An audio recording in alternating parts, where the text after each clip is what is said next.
Good morning guys, welcome to day 4 as we ride to Kanya, Kumari. We also changed bikes. I'm getting to ride the KTM 390 Adventure. This is the SW, the rally version. We've got the spoke wheels, we've got things like the quick shifter. So we're going to be riding approximately 330 clicks today. Although saying that, he said that yesterday and the day before, and we ended up doing a lot more.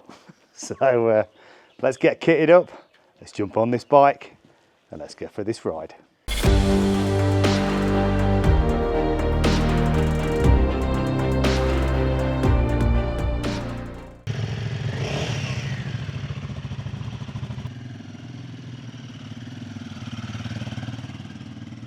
Yeah, this scrambler does sound nice with them twin pipes.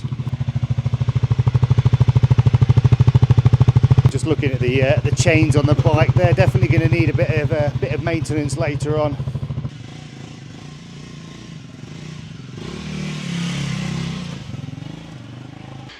Right, let's fire this bike up. Yeah, this is actually a bike I've really been interested in riding and just never got the opportunity. So today is the day, or the next 3 days will be the days, and then I'll jump on the scrambler. When you get on this bike, it feels this seat is hard compared to the Himalayan. It's not until you jump on another one you kind of realise the difference. And it's also taller, you know. I'm kind of definitely on my tiptoes here.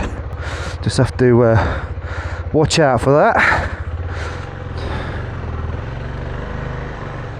So yeah, we're just getting checked out the accommodation. I mean, an absolutely beautiful place here.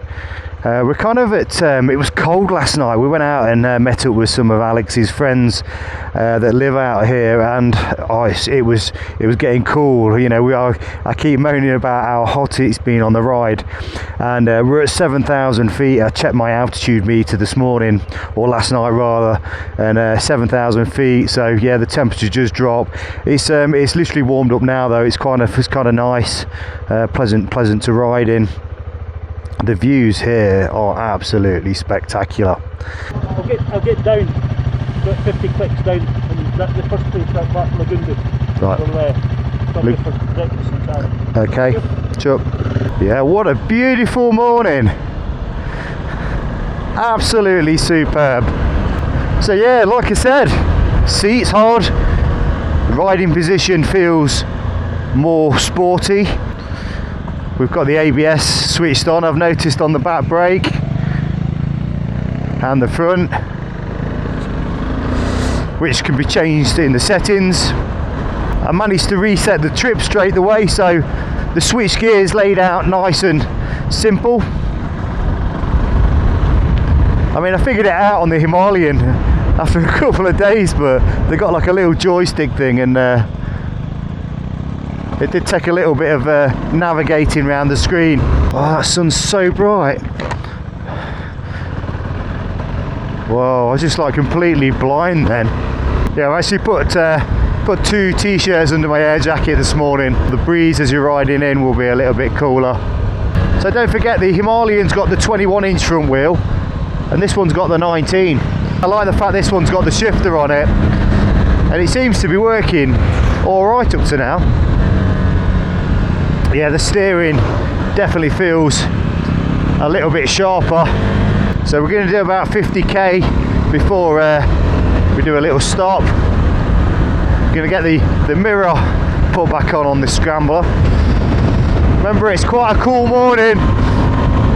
Want to get a bit of heat into the tyres. My face is absolutely freezing. Yeah, I definitely feel I can ride this bike quicker straight away. Again, with the Himalayan, I noticed there's a little bit, not a lot, but just on that first quarter turn before the power engages, and then you get that mid-range power, whereas I find with this one it's straight off the throttle. So for a small engine, it is a proper revvy little bike. The pickup on it's brilliant. It feels really light as well. Of course, this bike's got a WP suspension. The Himalayan that I was riding the last 3 days has got the Showa suspension, and on the front forks it's adjustable. The quick shifter's pretty smooth actually. I didn't think it'd be this good. I mean, check out these roads, they are fantastic.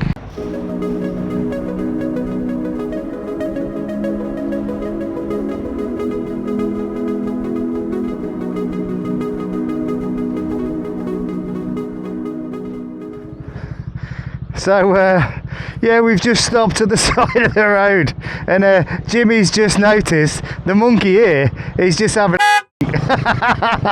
Jimmy reckons it fancies me. So there's been absolutely monkeys everywhere. Yeah, as you can see, there's loads of them. Brakes don't feel as good as on the Himalayan. I'm sure they are the same calipers. These roads are just fantastic. Well, this is a real quick bike. I mean, it just twists and turns and feels really planted. One thing we've all agreed on is, you know, as much as in the UK we like our big bikes, we like the brake horsepower, we like the big engines, these roads are not designed for that. Whereas these, you got to remember, they're nice and light. So when you've got your panniers on them and you're loaded up and you're parked on a bit of uneven road or on the hill, then you need something that you can manoeuvre around.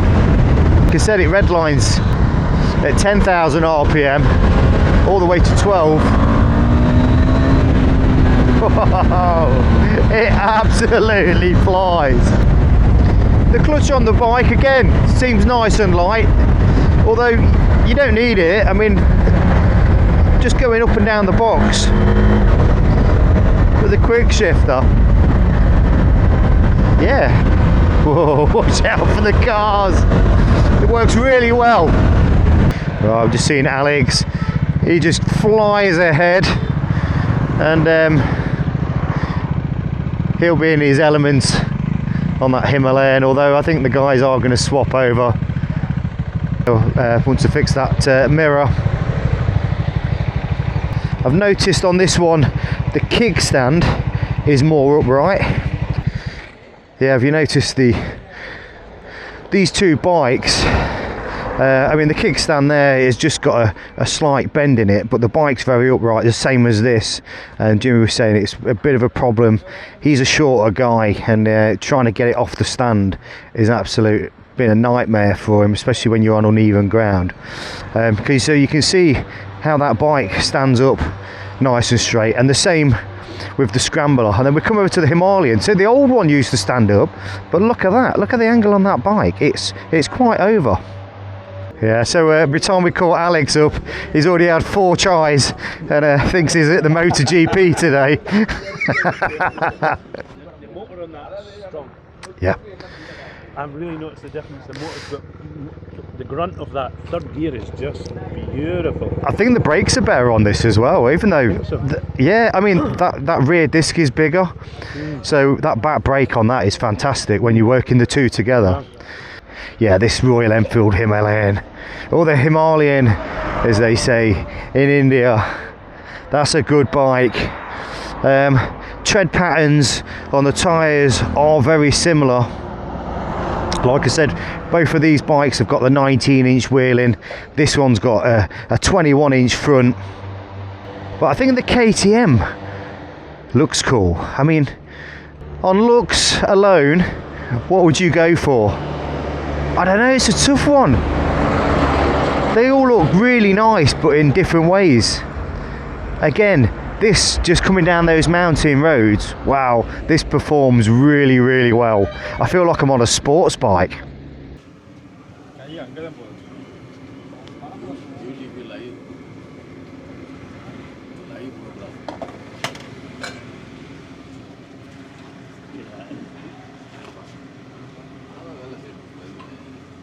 It's like Tom Cruise. Thank you. It's like the Tom Cruise of chai. Yeah.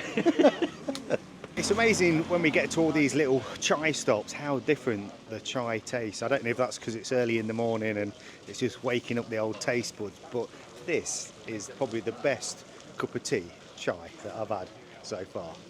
Alright, so yeah, literally just had a 5-minute stop. I don't know what Hoseman over here is doing. I thought he's got all this space to go in water and he decides to come and splash it up my boots and up me jeans. I swear he's doing it on purpose. Seat height on this bike, like I say, slightly more. I am flat-footed when I'm sat on the bike. It does feel a little bit wider as well as the new Himalayan is slimmer on the seating. So, but it's a nice riding position when you're on the pegs. But I'm kind of 5'9". I'm sort of sat up on the bike now, and I just feel like the seat's wide at the front. If it came in a little bit more, you'd just have a little bit more of getting your legs down. So but yeah, temperature, it's like it's just rose 10 degrees in the last 10 minutes. So the bike, it's harder to get into neutral than the other one. The Himalayan just sort of drops into the neutral nice and easy. That didn't really want to go into it though just then. The mirrors have also got this, they look quite thick mirrors, don't they? Actually, this is a rubber sleeve on the mirrors. They're quite easy to adjust as well. Waiting for Alex to, I don't know what he's doing, changing his earplugs. Let's give him a bit of encouragement. Right, let's go. I mean, again, you do get a little bit of vibration through the pegs when you start getting higher into the revs. That seems to be the case with all small single-cylinder engines, but I wouldn't say it's annoying. Right, we're going to find out what the bike's like for overtaking on the flats in a second.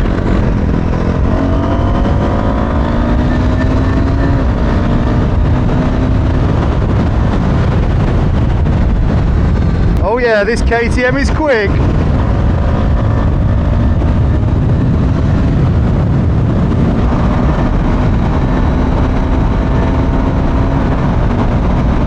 Yeah, what I'm doing is just getting on the brakes a little bit as well, testing them out. And like I say, the brakes do work well.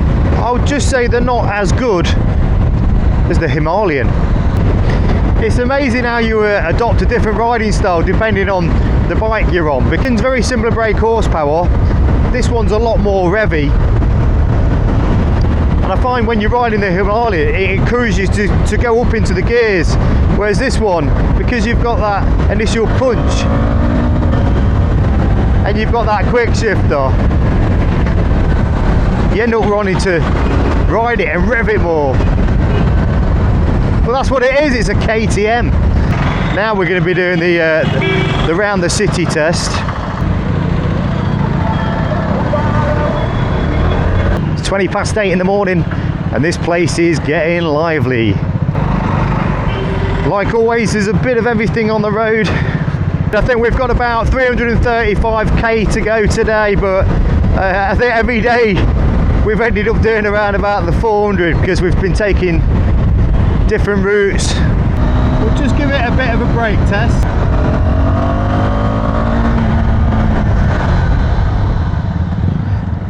Yeah, like I say, them brakes work well. I wouldn't say I'm disappointed. I just think jumping off the Himalayan straight onto this, there is a noticeable difference. I'll be a little bit careful. I don't know if you can see on camera, but there's a lot of sand on the road. I've had the back end twitch a couple of times. Oh, smoke.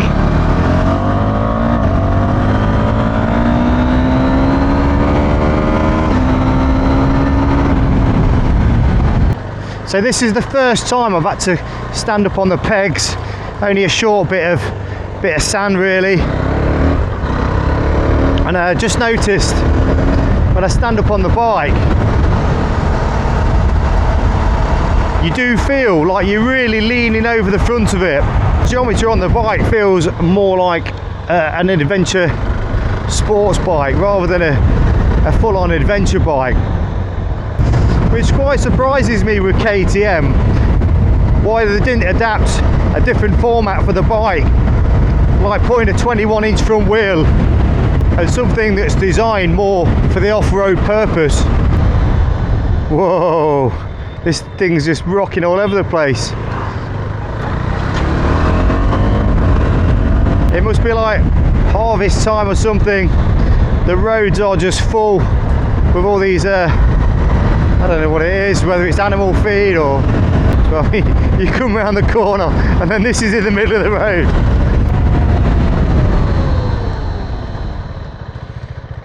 I think I better let her go first. Imagine having that on the back of your bike.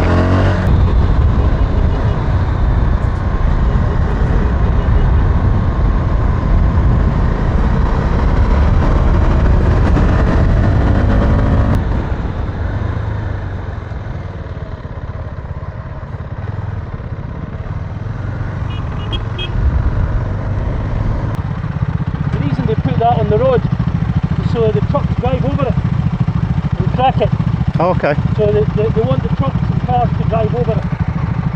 I don't know if you just heard that, but the reason they put all this on the road is so the trucks can drive over it and they get the grain out of it and then they use the brushes to sweep it up. I love driving through these quirky little colourful villages. So as we've just been motoring down the motorway, a warning light's come on the dash, and I'm not sure if that's fuel related. The fuel light has come on, and the KTM is running out of fuel. And again, that's why the Himalayan does so well. It's got a bigger fuel tank, but if I'm running out, he's definitely running out. I reckon his fuel gauge will be reading well below the red. The last thing you want to be doing is breaking down on here.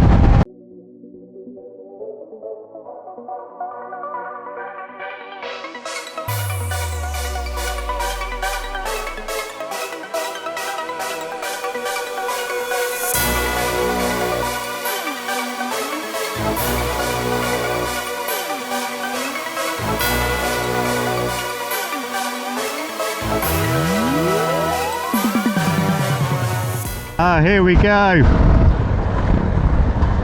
Yeah, you must have been on fumes there. Yeah, I was on the last. I think. It's awful to sit at 120, 140 on this. It's fucking no point. Speed limit's at 68. Can you imagine doubling speed limit in England? Yeah. And this is more dangerous here. They're going to end up with cameras. Yeah, Mutio! Done. Yeah, done. Card payment, cash. Cash. Cash. Let me have a look. Finish. Okay. Oh, Paisa, round figure. This one. I thought you said you Two. didn't speak English. Continue. Right. She don't speak English, right? But she's put a round figure and she's continuing. I think you know English very well. Card, please. I changed my mind.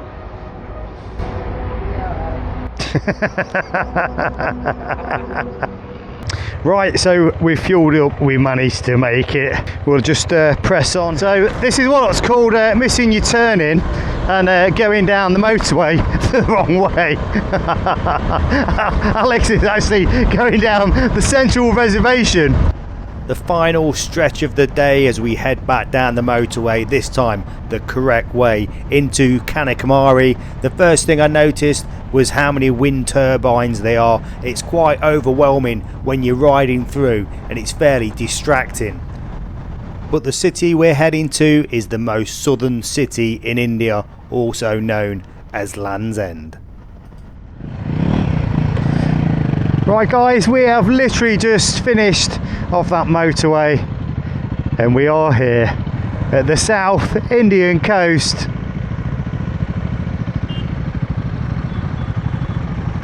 Oh, it's so hot, I just want to go jump in there. But that's it. It's as far as you can go. South. That's it.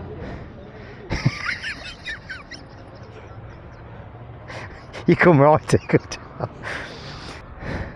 Is this as far as we can go? There you go. Right, so off to the hotel.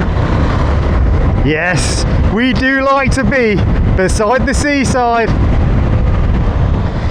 So yeah, just to summarise on the day, the start of the day, some nice twisty hairpin mountain roads. You saw them, that just goes on forever. Absolutely fantastic. A bit of monkey dodging all the way down. This bike has performed really, really well. I'm quite surprised how different it is to the Himalayan. I know the two different bikes, they both come under the same category, lightweight adventure motorcycles. But this is more like an adventure sports bike. It's basically a 390 Duke with a dress on it. The geometry is a bit wrong for standing up, so I wouldn't recommend doing any off-roading for any long periods of time. I think you'll just get annoyed with the standing position. You're too far forward on it and the seat sticks into your legs. Performance wise, down them mountain roads, oh, this bike is absolutely awesome. It revs out, you don't need any more brake horsepower. You wouldn't be able to use it. The good thing about having 44 brake horsepower such as this, you can get on the throttle, you can pin it, you can open it up, and you can have some fun, especially with the bike being so light. It's even good on fuel as well, so it's going to be pretty cheap to run. But yeah, all in all, I think absolutely brilliant. I've still got another 2 days of riding on that, so anything I can pick out a little bit more, I'll be sure to report it back.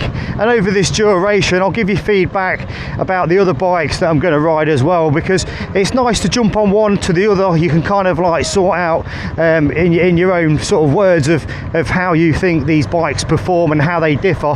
So the hotel you see directly in front of me. I'm kind of trapped between a tuk-tuk and a taxi, I think now. It's the sea view. Thanks for watching, guys. Make sure you catch the next episodes. We're gonna have some more fun and test ride these bikes some more. If you've not subscribed to this channel, please do so. Give us a like, and I'll see you in the next one.